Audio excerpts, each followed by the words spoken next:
Morning, YouTube. This is RC with RC67 here. And today I want to talk a little bit about kind of like die casting 101. Just some of the generalities of tools and some supplies that you might want to get if you're getting into die casting. And just some things that you can do to your cars if you wanted to get, kind of keep them a little bit on the basic side, or you can get into really total customization. So it's not going to be showing details of how to do it, but just the different tools that you could use or you will need to use if you're going to really get into die casting in terms of your customizations with painting or body mods and things like that. So basically we'll just start here with some of the basic things. So if you're getting into the hobby or you've been collecting a long time, a lot of people have different ways they like to collect. Some people buy cars and they keep them in their original way, which would be like this Corvette here. Some of them will keep them carded. Some of them open up and they put them on display. Nothing wrong with that. I have a lot of friends that collect their cars that way, and they like it the way it is originally because either the paint scheme or the colors on it or whatever it may be.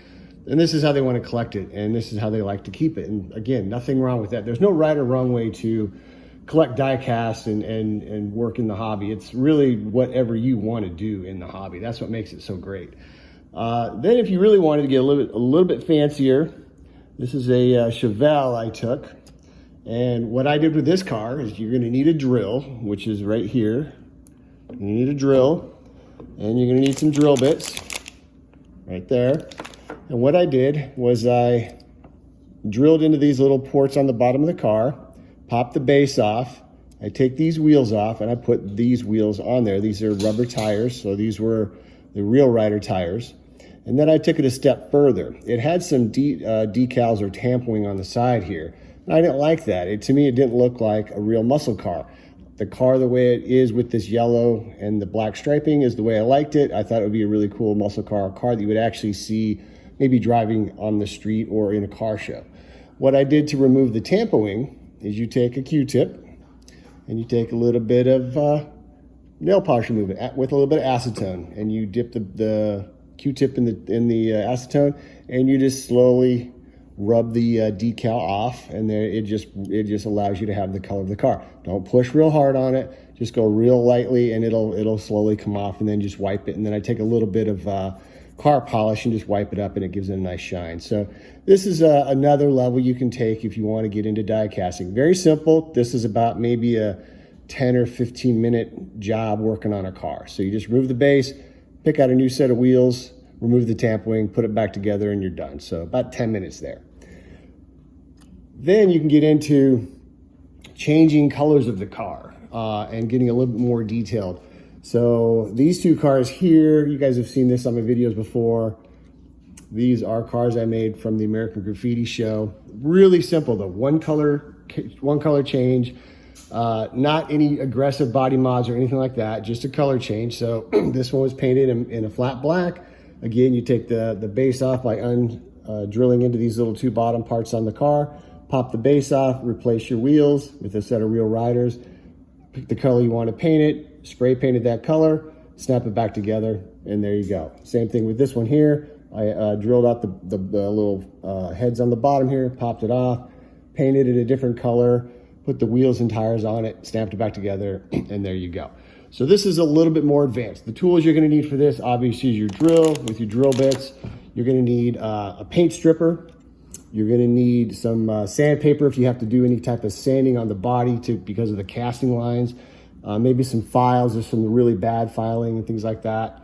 And then, of course, a place to spray paint, obviously.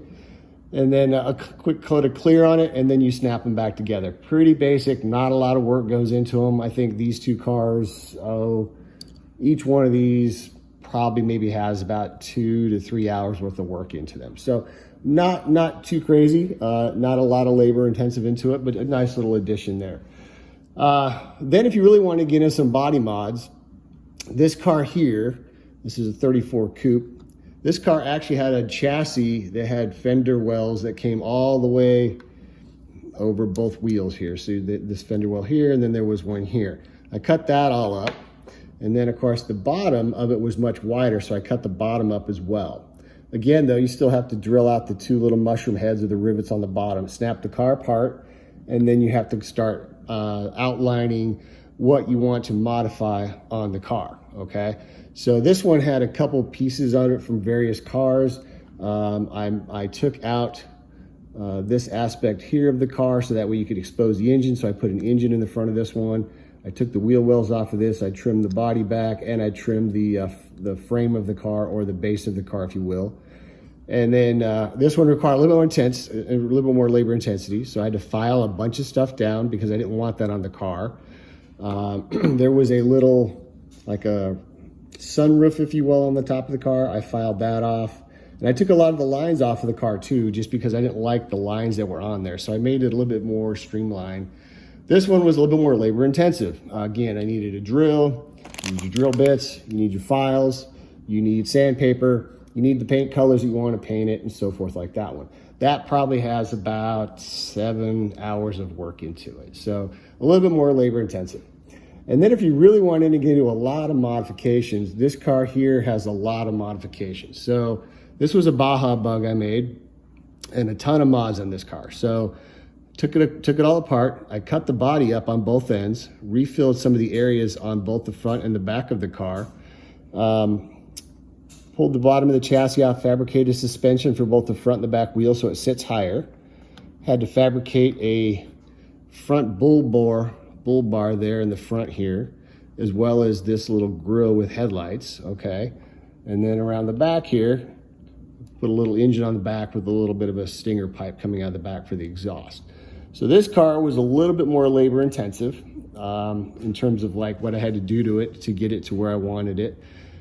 This one here requires needing a saw. You're gonna need a file. You're gonna need body fill or JB Weld or some kind of a putty or something that you can fill in the car to create a new body piece of the car. I have a little boneyard that I pull parts from other cars, and I use those parts. So these wheels and tires came off another car. This engine came out of another car. The bull bar I had to fabricate, the little suspension I had to fabricate. So all in all though, this car probably has about maybe 10 to 12 hours in it. So you can see kind of a progression here in terms of like what you want to do in your hobby. And I'm not considered an expert at all. I just do things the way I think I would want to have a car if I wanted to make a custom car. So that's the nice thing about the diecast hobby and the modeling world, is you can make the car whatever you want to make it. So when anybody ever says to me like, hey, does it devalue the car? I'm not into the hobby to really make a lot of money. I'm into the hobby because I enjoy being a part of the community of diecast and sharing some of the things I've done with my cars and my models and things like that, just to kind of showpiece a few things and really enjoy it. So like I said, sky's the limit in this hobby.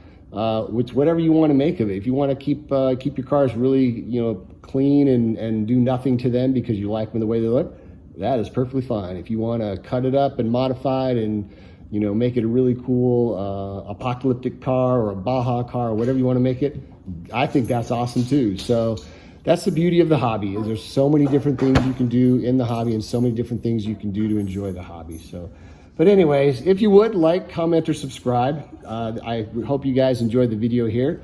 This is RC with RC67 signing out. You guys have a great day.